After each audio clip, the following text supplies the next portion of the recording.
안녕하세요. 저는 올해 67세 주부입니다. 69세인 저희 남편과 함께 평생을 시골에서 농사 지으며 살아왔어요. 오늘 제 이야기를 들려드리려고 하는데요. 저희는 세 자녀를 두고 있어요. 큰아들은 서울에서 대기업에 다니며 아파트를 두 채나 가지고 있고, 둘째 아들은 부산에서 사업을 해서 꽤 잘 나가고 있어요. 막내딸도 대전에서 남편과 함께 병원을 운영하며 잘 살고 있습니다. 저희는 자식들을 위해 평생을 바쳐 일했어요. 새벽부터 밤늦게까지 논밭에서 일하며 자식들 학비며 결혼 비용까지 모든 걸 다 대어줬거든요. 하지만 막상 나이가 들고 보니 저희 손에 남은 건 별로 없었어요. 남편은 젊을 때부터 허리가 좋지 않았는데 몇 년 전부터는 디스크가 심해져서 농사일을 제대로 할 수 없게 되었어요. 저도 관절염 때문에 손목과 무릎이 아파서 예전처럼 일하기 힘들어졌고요. 농사 규모도 점점 줄어들고 수입도 많이 줄어든 상황이었습니다. 그런데 자식들의 태도가 정말 차가웠어요. 명절 때만 형식적으로 내려와서 인사하고 평소에는 안부 전화조차 거의 하지 않았어요. 저희가 몸이 아프다고 하면 나이가 드니까 그렇다며 대수롭지 않게 여겼고요. 작년 추석 때였어요. 온 가족이 모인 자리에서 제가 조심스럽게 말을 꺼냈거든요. 우리 나이도 많고 몸도 아픈데 혹시 노후 준비 같은 거 조금 도와줄 수 있을까? 하고요. 그런데 큰아들의 반응이 정말 차가웠어요. 어머니, 저희도 애들 교육비에 대출 이자에 할 일이 너무 많아요. 솔직히 노후 준비는 각자 알아서 하는 거 아닌가요? 저희가 뭘 해드릴 수 있겠어요. 둘째도 마찬가지였어요. 사업하는 게 얼마나 불안정한지 아시잖아요. 지금 당장 투자할 때도 많고 어머니도 연금 받으시잖아요. 막내딸마저 병원도 요즘 경쟁이 심해서 수익이 예전 같지 않아요라며 시큰둥한 반응을 보였어요. 그날 밤 저와 남편은 정말 마음이 아팠어요. 자식들을 위해 평생을 바쳐 살았는데 정작 도움이 필요할 때는 이렇게 차갑게 대하다니. 잠도 제대로 이루지 못했습니다. 더 속상한 일들이 계속 이어졌어요. 남편이 허리 수술을 받아야 한다고 했을 때도 자식들은 국민건강보험 있으니까 큰 돈 안 든다며 무관심했어요. 실제로는 좋은 병원에서 제대로 치료받으려면 수백만 원이 들어가는 상황이었는데 말이에요. 제가 무릎 때문에 고생한다고 할 때도 마찬가지였어요. 나이 들면 다 아픈 거다, 시골에서 조용히 쉬면 낫는다, 이런 식으로만 이야기했어요. 정작 본인들은 작은 감기에도 종합병원을 가면서 말이에요. 가장 화가 났던 건 지난 설날이었어요. 큰아들 내외가 새 외제차를 몰고 내려왔는데 차값만 8천만 원이 넘는다면서 자랑을 하더라고요. 그러면서도 제가 무릎 치료비가 좀 부담스럽다고 하니까 요즘 경제가 어려워서 저희도 빠듯하다며 외면했어요. 둘째도 마찬가지였어요. 부산에 새로 아파트를 하나 더 샀다면서 자랑하면서도 저희 용돈은 사업상 현금 흐름이 안 좋다며 주지 않았거든요. 막내딸은 명품백을 새로 샀다며 SNS에 자랑하면서도 저희에게는 병원 운영이 어렵다고만 했어요. 정말 서글펐어요. 자식들이 다 잘 사는 건 알겠는데 왜 부모에게만은 이렇게 인색할까? 그러다 보니 주변 사람들에게도 위축되기 시작했어요. 동네 어르신들이 자식들이 효자라며 부럽다고 하면 괜히 미안하고 창피했거든요. 특히 같은 마을에 사는 최할머니가 자주 이런 말을 했어요. 당신은 좋겠어. 자식들이 다 서울, 부산에서 잘 살고 우린 자식들한테 도움도 못 받고 연금으로만 살아야 하는데. 그럴 때마다 말할 수 없이 서글펐어요. 더 심한 건 자식들의 배우자들이었어요. 큰 며느리는 저희에게 안부 전화 한 번 하지 않으면서 남편에게는 시골집 팔아서 우리 집 대출이나 줄이자는 말을 공공연히 하더라고요. 둘째 며느리도 비슷했고 사위는 아예 명절에도 오지 않는 경우가 많았어요. 작년 여름 정말 견디기 힘든 일이 있었어요. 남편이 밭일하다가 넘어져서 크게 다쳤는데 응급실에 실려갔을 때 자식들 중 아무도 오지 않았어요. 모두들 바쁘다, 중요한 일이 있다며 핑계만 댔어요. 결국 옆집 이웃이 와서 밤새 지켜줬어요. 그때 정말 화가 났어요. 이럴 거면 자식을 왜 낳아서 키웠나 하는 생각까지 들었어요. 그리고 그 순간 깨달았어요. 더 이상 자식들에게 기대하지 말자고요. 그런데 저희에게는 한 가지 재산이 있었어요. 남편의 할아버지께서 물려주신 야산이 하나 있었거든요. 집에서 차로 30분 정도 떨어진 곳에 있는 3,000평 정도 되는 땅이었어요. 하지만 그냥 야산이라 별 쓸모도 없고 세금만 내는 땅이었어요. 자식들도 그 땅에 대해서는 관심이 없었어요. 그딴 야산 가지고 뭘 하겠냐, 팔아봐야 얼마나 받겠냐면서 무시했거든요. 그래서 저희도 그냥 그런 땅이 있다는 것만 알고 있었어요. 그런데 올해 초 정말 놀라운 소식을 들었어요. 저희가 가지고 있던 그 야산 근처에 대규모 산업단지가 들어선다는 계획이 발표된 거예요. 그것도 정부 주도의 스마트 산업단지였어요. 처음에는 믿어지지 않았어요. 그래서 군청에 직접 가서 확인해 봤는데 정말이더라고요. 저희 땅이 그 산업단지 계획부지 바로 옆에 있었고 접근 도로도 저희 땅을 지나가게 설계되어 있었어요. 부동산 중개업소에서 연락이 오기 시작했어요. 땅을 팔라는 제안들이 계속 들어왔는데 처음에는 평당 30만 원, 그 다음엔 50만 원, 나중에는 평당 100만 원까지 제시하는 곳도 있었어요. 저희는 놀랐어요. 그동안 아무 쓸모없다고 생각했던 땅이 갑자기 이렇게 귀한 것이 되다니. 하지만 성급하게 팔지는 않기로 했어요. 좀 더 지켜보자고 했거든요.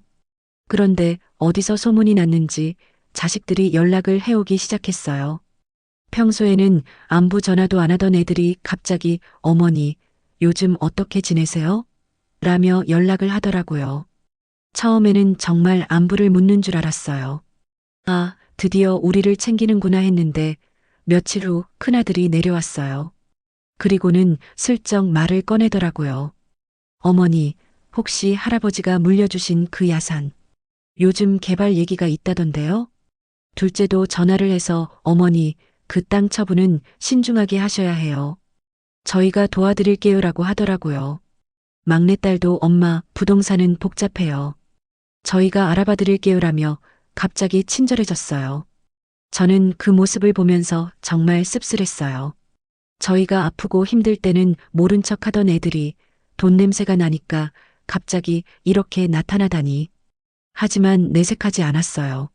며칠 후 온 가족이 모였어요. 그들은 부모님 혼자서는 이런 일을 처리하기 어려우니까 저희가 도와드리겠다면서 땅 처분에 대한 얘기를 꺼냈어요. 그리고는 빨리 팔아서 현금으로 만든 다음에 저희가 안전한 투자처를 찾아드리겠다고 하더라고요. 큰아들은 요즘 부동산 거품이 많아서 언제 터질지 모른다며 빨리 팔기를 재촉했어요.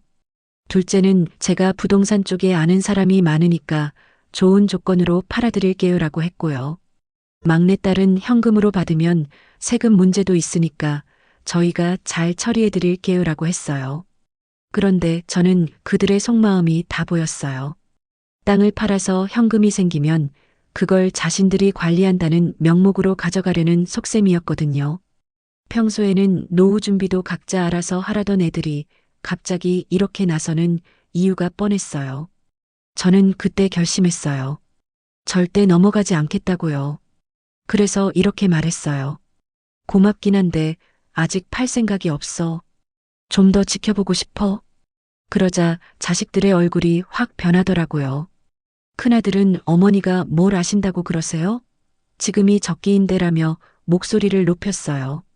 둘째는 기회를 놓치면 후회하실 텐데요라고 했고 막내딸은 엄마는 시장 상황을 모르시잖아요라며 답답하다는 표정을 지었어요. 하지만 저는 마음을 바꾸지 않았어요. 내 땅은 내가 알아서 할 거야. 걱정하지 말라고 했거든요. 자식들은 화가 난 얼굴로 돌아갔어요. 그 후 몇 개월이 지났어요. 산업단지 개발 계획이 점점 구체화되면서 땅값은 계속 올랐어요. 이제는 평당 150만 원까지 제시하는 곳도 있었어요. 3,000평이니까 대략 45억 정도의 가치가 된 거예요. 자식들의 연락은 더욱 잦아졌어요. 이제는 거의 협박 수준이었어요. 큰아들은 어머니가 고집 부리시면 나중에 손해는 어머니가 보는 거예요 라고 했고, 둘째는 저희 말 안 들으시면 나중에 사기당해도 저희는 모른다고 했어요. 특히 며느리들의 태도가 노골적이었어요. 큰 며느리는 어머니 혼자서는 절대 제대로 처리 못하실 텐데 저희가 도와드리는 건데 왜 이러세요? 라고 했고, 둘째 며느리는 시어머니가 너무 욕심이 많으신 것 같아요 라는 말까지 하더라고요. 그런데 제가 정말 놀란 건 자식들이 저희 몰래 그 땅에 대해 알아보고 있었다는 거예요. 어떤 개발업체 사람이 저희에게 와서 따님께서 먼저 연락을 주셨는데 라고 하더라고요. 자식들이 저희 뒤에서 땅 매매를 추진하고 있었던 거예요. 그때 저는 정말 화가 났어요. 자식들이 이럴 줄은 몰랐거든요. 그래서 바로 등기부등본을 떼어봤어요. 다행히 아직 명의는 저희 것이었지만 자식들이 어떤 짓을 할지 모르겠더라고요. 그래서 저는 결정했어요. 법무사를 찾아가서 상속 계획을 새로 세웠어요. 그 땅은 저희가 평생 돌봐주신 옆집 이웃분과 병원에서 저희를 도와주신 간병인분들, 그리고 진짜 어려운 이웃들을 도우는 재단에 기부하기로 했어요. 며칠 후 자식들을 불러서 말했어요. 너희들이 원하는 건 알겠다. 하지만 그 땅은 너희들 것이 아니야.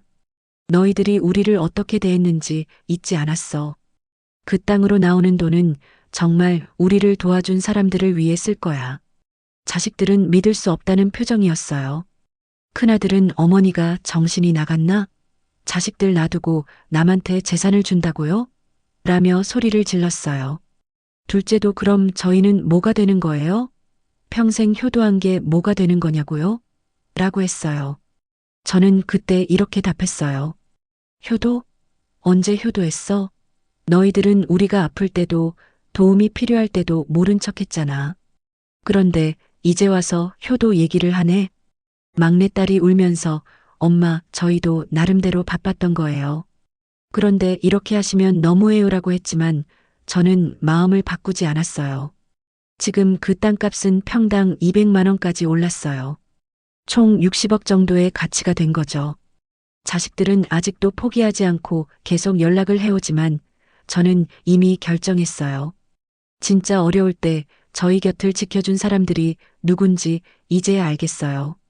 돈 냄새가 나니까 갑자기 나타나는 자식들보다는 정말 힘들 때 도와준 사람들이 훨씬 소중한 것 같아요. 여러분들도 혹시 저와 비슷한 상황에 계신다면 진짜 내 편이 누구인지 잘 생각해 보셨으면 좋겠어요. 세상은 정말 돌고 도는 것 같아요. 여러분, 부모와 자식 사이의 정은 돈으로만 이어지는 게 아니라고 믿고 싶었습니다. 하지만 제가 겪은 일을 통해 진짜 효도는 평소에 작은 관심과 따뜻한 마음으로 드러난다는 걸 뼈저리게 느꼈습니다.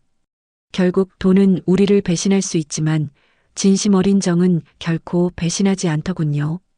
혹시 여러분 주변에도 어려울 때는 외면하다가 이익이 보이면 다가오는 사람들이 있지 않으신가요? 그런 사람들에게 더 이상 기대하지 마시고 진짜 곁을 지켜주는 이들을 소중히 여기시길 바랍니다.